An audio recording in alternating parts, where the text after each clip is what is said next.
नमस्कार दोस्तों।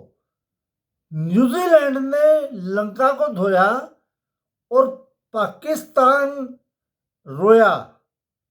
वो कैसे? पाकिस्तान की इच्छा थी कि लंका न्यूजीलैंड को अगर हरा दे तो उससे क्या होगा कि न्यूजीलैंड एक पॉइंट पर रह जाएगा और वो टूर्नामेंट से लगभग बाहर हो जाएगा।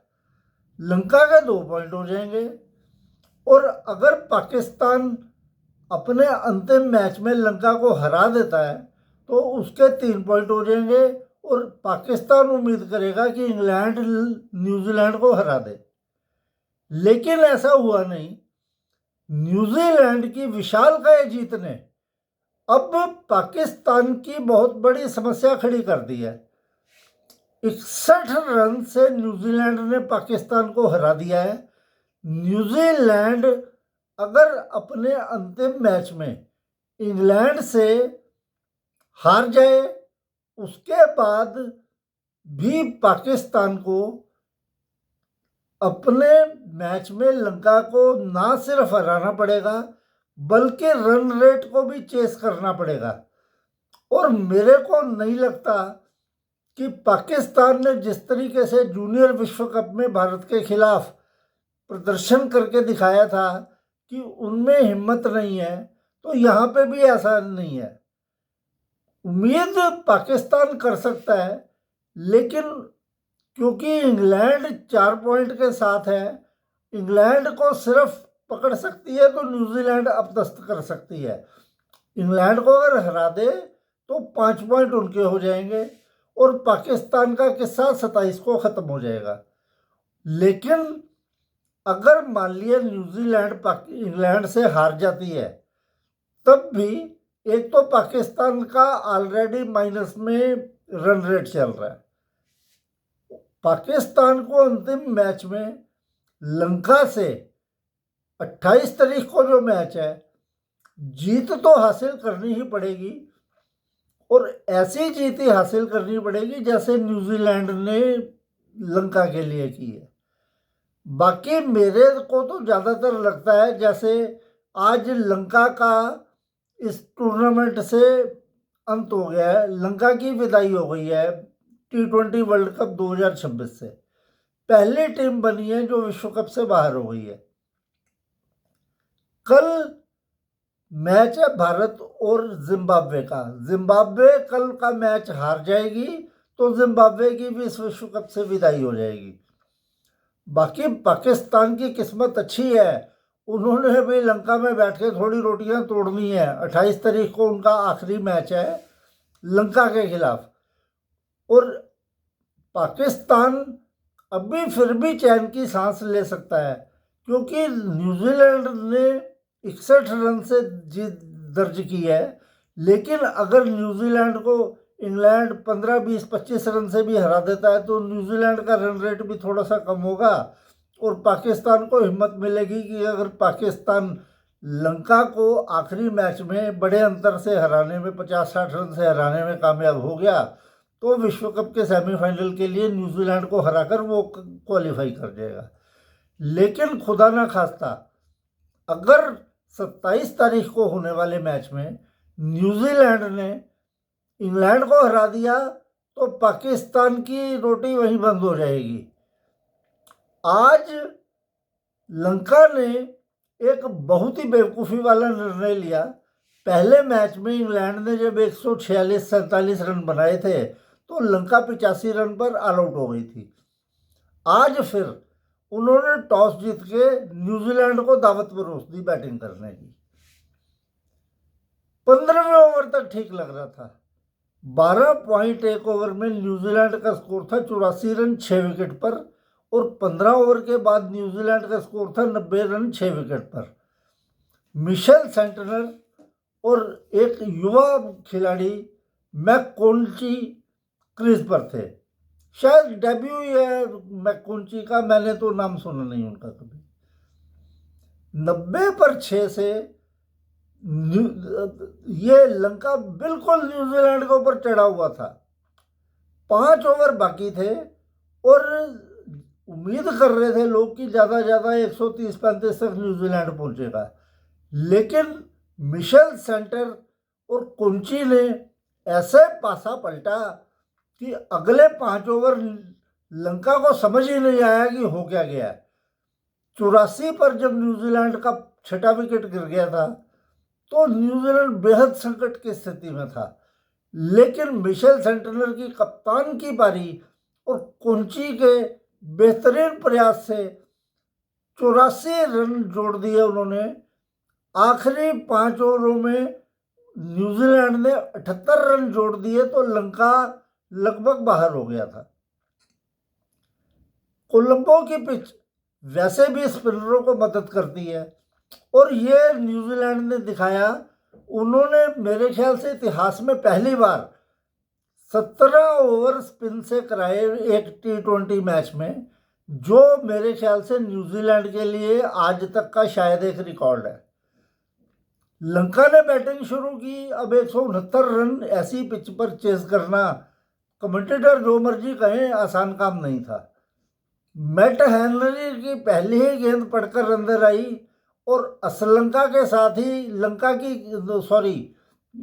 निशंका के साथ ही लंका की गिल्लियां भी उड़नी शुरू हो गई। पहली गेंद पड़कर अंदर आई और निशंका को कुछ समझ नहीं आया, डंडा बाहर। अगले ओवर में जब उन्होंने श्रीलंका को भी चलता किया तो ये लंका का स्कोर हो गया 2 विकेट पर 6 रन। अब रचिन रविंद्रा की बारी थी। उन्होंने एक उपयोगी पारी भी इससे पहले 32 रन की खेली थी। रचिन रविंद्रा आए, लंका वालों ने उनको थोड़ा सा हल्के में लिया और न्यूजीलैंड ने लंका की गर्दन दबोच ली। रचिन रविंद्रा ने 4 विकेटें ली हैं भैया, 4 विकेटें। ये होता है बड़े प्लेयर की निशानी। जब चढ़कर बोलता है तो उसका जादू चढ़कर बोलता है। 32 रन 4 विकेटें, मेरे हिसाब से वो मैन ऑफ द मैच है। अभी मैन ऑफ द मैच का डिसीजन नहीं हुआ। वैसे मेरे को लगता है कि मिशेल सेंटनर को, हालांकि उन्होंने भी 47-48 रन बनाए और 1 विकेट ली, लेकिन मेरे हिसाब से मैन ऑफ द मैच है रचिन रविंद्रा। रचिन रविंद्रा ने बाकी सारी कसर, उन्होंने लंका की कमर तोड़ दी। घिसट घिसट कर लंका ने कमिंडो मेंडिस के 31 और वेला लागे ने 29 रन, कुछ प्रयास जरूर किया, लेकिन यह प्रयास पर्याप्त नहीं था और इसके साथ ही लंका की विदाई हो गई इस विश्व कप से। कल पारी है जिम्बाब्वे की। परसों हो सकता है पाकिस्तान टूर्नामेंट से बाहर हो जाए, लेकिन परसों नहीं तो तरसों तो उनका अंत हो ही जाना है, क्योंकि परसों अगर न्यूजीलैंड ने इंग्लैंड को हरा दिया तो पाकिस्तान की कहानी खत्म। रन राम नमस्ते। और पाकिस्तान वाले भी अपने टीवी चैनलों के आगे बैठकर सोच रहे होंगे यार कि दिल के अरमां आंसुओं में बह गए। हम तो बद्दुआएं इंडिया को दे रहे थे और हम तो स्टूडियो में बैठे ही रह गए। तो पाकिस्तान के लिए आज की रात नींद नहीं आएगी वाली बात है, क्योंकि पाकिस्तान अब उम्मीद करेगा। अब वो देखो, मतलब जो कमज़ोर होता है ना, जिसके अंदर खुद कुछ करने का दम नहीं होता, वो दूसरों के आसरे पर जीना चाहता है। उनका मतलब है कि इंग्लैंड न्यूजीलैंड को नेस्तनाबूद कर दे, इंग्लैंड बनाए 250 रन और न्यूजीलैंड 125 पे आउट हो जाए, ताकि लंका से पाकिस्तान मैच जीतकर आराम से सेमीफाइनल में क्वालिफाई कर ले। लेकिन ऐसा होगा नहीं। ऐसा इसलिए नहीं होगा कि न्यूजीलैंड ने भी भारत के साथ 5 T20 मैच खेलकर बेहतरीन प्रैक्टिस की है। एक अच्छी टीम के खिलाफ जब तुम अच्छा अभ्यास करते हो तो उसका लाभ तुम्हें मिलता है। इंग्लैंड ने भी 3 मैचों की T20 सीरीज लंका के खिलाफ T20 वर्ल्ड कप से पहले खेली थी, उनको भी ये फायदा मिला। और आज की स्थिति ये है कि मेरे ख्याल से, मेरा ये मानना है कि पाकिस्तान ने लंका में बैठकर अब 28 तारीख तक रोटियां तोड़नी है, क्योंकि उनका काम ही यही है, होना कुछ है नहीं, रोटियां तोड़नी है या टीवी के आगे वो प्रेस में बैठकर स्टूडियो में बड़ी बड़ी बातें करनी है। उसके बाद जब पाकिस्तान टूर्नामेंट से बाहर हो जाएगा तो उसके बाद उन्होंने ये दुआ शुरू कर देनी है कि ये भारत भी हारे। चलो यार, जो हमारी किस्मत में होगा हमको मिलेगा, लेकिन पाकिस्तान का तो भविष्य आज तय कर दिया है न्यूजीलैंड ने। मेरे ख्याल से आज की डेट से पाकिस्तान सोच ले कि वो इस विश्व कप से बाहर हो गए हैं, क्योंकि लंका उनको परोस कर तो जीत देगा नहीं। लंका न्यूजीलैंड की और बात है, पाकिस्तान को 90 पर 6 मान लिया 15 ओवरों में, तो उसके बाद उठने की ना तो पाकिस्तान में क्षमता है और ना वो उनको उठने देगा। वो न्यूजीलैंड की टीम ही है जो खड़ी हो गई उठ के।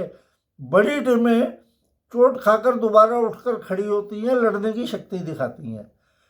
वो बैठकर बातें नहीं करते, स्टूडियो में अपना काम करके चुपचाप निकल जाते हैं। और पाकिस्तान के लोग बातें करने में मास्टर हैं, ग्राउंड से आते हैं तो ये सब ढेर हो जाते हैं, इनसे कुछ होता नहीं।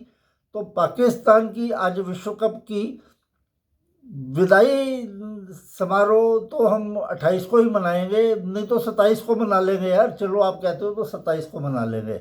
न्यूजीलैंड जब इंग्लैंड को हरा देगा तो पाकिस्तान की 27 को कहानी खत्म।